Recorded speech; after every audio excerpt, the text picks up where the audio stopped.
throwing is a testament who he is and what that group did. From strength and conditioning to the medical staff, they've been very patient and they have put him in a good spot. How many guys do you see kind of competing for that last?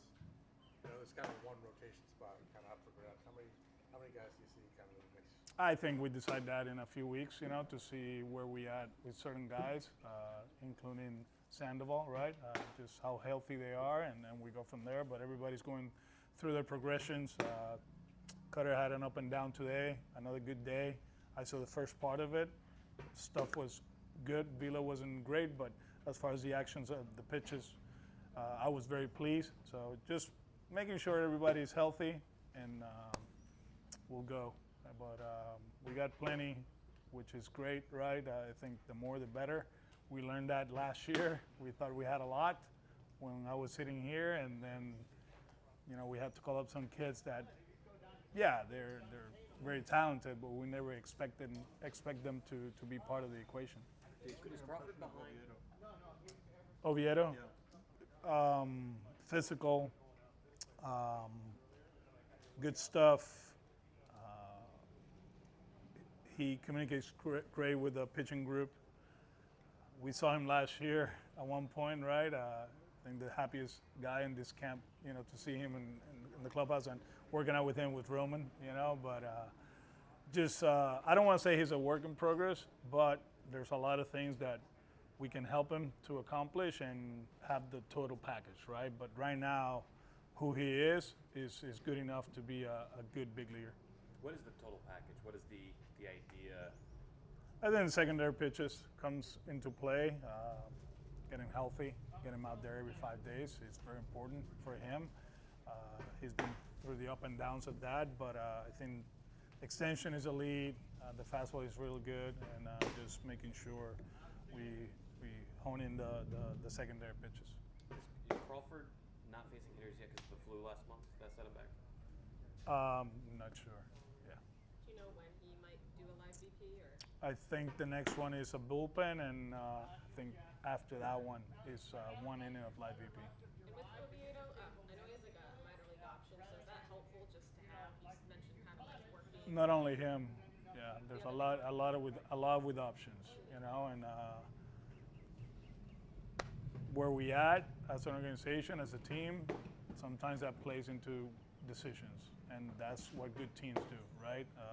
We feel very comfortable with the staff that we have, and you take 26 to Cincinnati, and they won't be the same in October 28th, hopefully, when we are, accomplishing our goal. That's the nature of this. We go back to 18, Bobby Pointer, nobody thought he was going to be part of it, and he was part of it, and we optioned some guys that people were very surprised. So we're in the business of winning, and the roster is part of it. Roster construction is a must. It's very important for me and the organization. So we'll decide who we're going to take based on what's good for the team at that point, and obviously the roster. What's your view of Trevor Story, the leader? He's good, man. Excited about him. I just saw him MVP. He's night and day compared to last year. Last year he was trying to find himself. Today there was a lot of confidence in that batting practice. He knows what he needs to do, and he's excited about the situation where we at. He opted in. He decided to stay here, and that was right away. We had that conversation 5 minutes after the last out in New York. He came into me. He came to the office like, I'm in. I ain't going nowhere. So, happy that he's here. He was one of the best hitters in the big leagues the last 4 months of the season. And he's a big part of what we're trying to accomplish. He's politely declining your offer of additional rest, you should know. Yeah. He didn't say that yesterday at dinner. What does 6 months of that look like? You know what I mean? Like if you get him for April and May. I mean, take last year, imagine if he had a decent May, talking all-star, right? But I think through the progress and the progression of the player, I think May was needed. And we took 1 day off, and he, I don't know what happened there, but he reset and came out swinging in Atlanta. We joke around, I don't know if you remember, there was a game in Milwaukee, that great series we had in Milwaukee. A lot of close games, and I think it was the 7th inning or 8th, and he bunted on his own. That's where he was, offensively. But, we said that the god of baseball, baseball gods kind of like rewarded him after that baseball play, right? And then he took off in Atlanta, the double straight center with the bases loaded, and then he went off. So just a good player, and I'm excited about what the future holds. He looks great physically, had another great off season, took some kids over there to his camp, work out with some studs, football players, his list is up there with like Jason Kidd. He talked to him a little bit in the off season, and it was a good off season for Trevor. One more family member, baby girl. So welcome to the club now, and excited about him. With Durbin and Meyer, so today I saw them out there taking grounders where they were. Is it the plan to do like an every other day thing, moving them around, or are you going to kind of take it like as it comes? What do you mean? So Durbin was at third, Meyer was at second. Like you mentioned, you're going to figure out where they fit. Like, are they going to be sticking at those spots or going forward, or are you going to? No, they'll work. They'll work. I think third base comes easy for both of them. Second base is, they still have to work. Something I told Marcelo, try to spend as much time with Flo or like turning little plays, starting little play and all that, because the third base part of it is very similar to shortstop. Caleb was solid at third base. The handful of games that he played at second base, he was able to turn the play, made some plays up the middle. So we'll see how it plays out. But I think both of them, they're good defensively, and wherever they end up, they're going to be solid. But we're not going to be moving people around. From my end, I don't. I more so meant like in camp, like here and now. Like, will Durbin be at third and Meyer at second, like going forward, or are you gonna like tomorrow put Durbin at second? We went to his dance last year, so I know how to dance it. So just be patient. Okay. Would you expect that decision might be made soon after the games start, like so that they can get plenty of game action, or Hopefully sooner rather than later. I think taking care of the shortstop with whoever he's going to play most, that's important. That's huge. So we'll keep talking about it. We'll talk to Bress and how we see it upstairs and how I feel about it, and hopefully we can make a decision sooner rather than later. Do you have a pretty good idea at this point, or do you feel like you want to see things play out? I've been through his dance before, so. Okay, so do you have a pretty good idea? Trevor said he also hopes to get an answer sooner rather than later on who's going to be his double play partner. He'll be okay. He's played with a lot of second basemen throughout his career. How much is Romy playing? So, boys, you guys want to talk to the media? No? Not yet. How much does Romy play into this, like where he's comfortable, second, third, you want to find him at bats? We just got to get him healthy. That's the most important thing. And then after that, we go from there.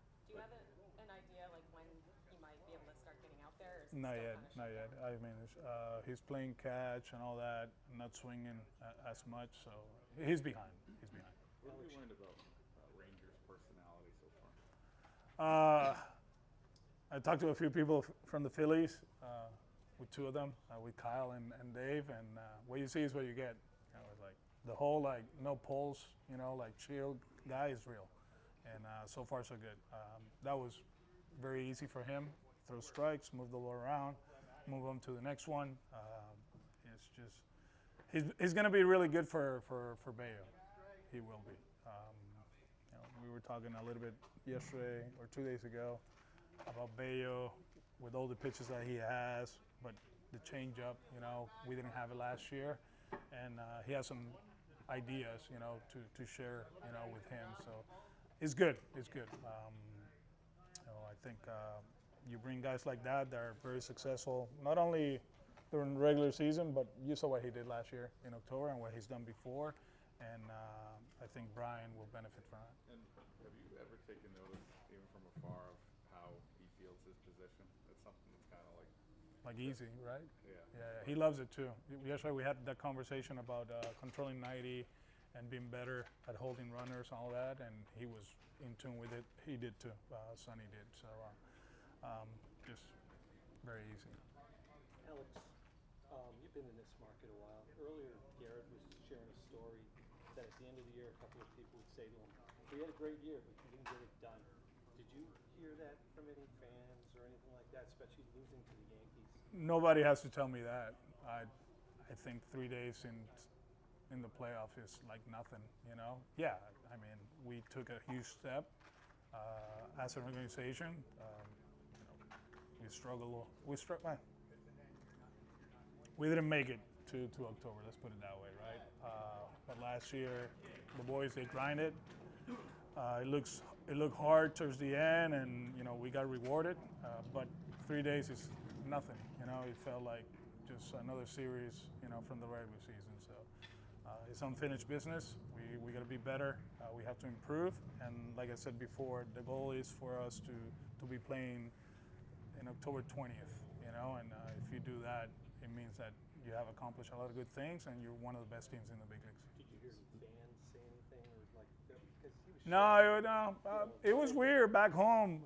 I don't know why this year, like, everybody was so happy, and the Red Sox and AC and all that. I'm like, I told Angelica, I was like, man, like, we didn't do much, you know, but I guess making it to a playoff, it means something, but I haven't been in the city that much, but back home, the feedback was really good. You know, they were very happy with what we did, and, over there is kind of like more Yankee fans, so probably that's why they were happy. How much the weather's nicer and people are That too. How much do you have to, like, I don't know if you've had this conversation, but emphasize to Whitlock, like, it didn't end great, but it was still a really good year for you? He knows it. He's a perfectionist. He wants to be better. He's never been in the World Series. He was 2 wins away in 21, and after that, he's been through the up and downs of the organization. This is going to be his 6th year? Yep. He's a veteran now, so he's acting like it, right? He wants the message to be loud and clear that that's not good enough, and we have to keep improving. You were getting some of the WBC guys at bats today. You feel good about kind of getting them where they need to be? Yeah, that's the most important thing is get them there capable of playing 9 innings. I don't know how we're gonna accomplish that. It's hard, but they're in a good spot physically. The running part of it is something that we have to make sure we're in a good spot. But at bats, it's gonna be hard. You know, just go out there and grind. But everybody's excited. Everybody, it looks like physically they're in a great spot, and we'll make sure they get there healthy. How much have you communicated with the managers of those teams? Haven't. You know what? I don't want to make announcements for their rotation and all that, but we have a pretty good idea when Bello is going to pitch, when Suarez is going to pitch. Obviously, know how they're going to use Whitlock. So I've been in touch with some of them, but it's a tough tournament. You know, like all of a sudden you're 1-1 and trying to advance to Houston, and they're going to do what they're supposed to do to win for their country, but at the same time, I think that the managers that run it, the GMs that are part of the equation, they understand that this is very important too. Which position players are not here yet? Who are we missing? I don't know. Rogers, I think, is the only one. Besides that, everybody's here. McDonough, yeah. So. Contreras wasn't out there with the infielders today. Is that just He was fine? he starts on Sunday, Okay. right? He was listed as being out there. So Yeah, it's. I mean, like sometimes the coach is like, this guy's not here today. I'm like, yeah, Okay. good for him. Just making sure there's no It's different. It's different. These guys are grinding from the get-go. You know, like they still have 2 more days to be here. So he took a bat today, so that's good. What's your perception of Mikey Romero? I said it 2 years ago or last year. He's a good player, good swing. Looks a lot stronger than last year. I think that swing is going to play at one point in the big leagues. In the past, it's been Shane, you've talked about kind of more under the radar players that have intrigued you. Is there anybody that's kind of caught your eye, surprised you in the first few days of camp? Not yet. I think we'll wait till everybody is out there together. that what Sandoval did today, that's impressive. You know, that's good to see. You know, besides the person, but he's a good pitcher, and for him to be in that spot, you know, that caught my attention. Let's put it that way. We're good. Thank you. You got you all warmed up.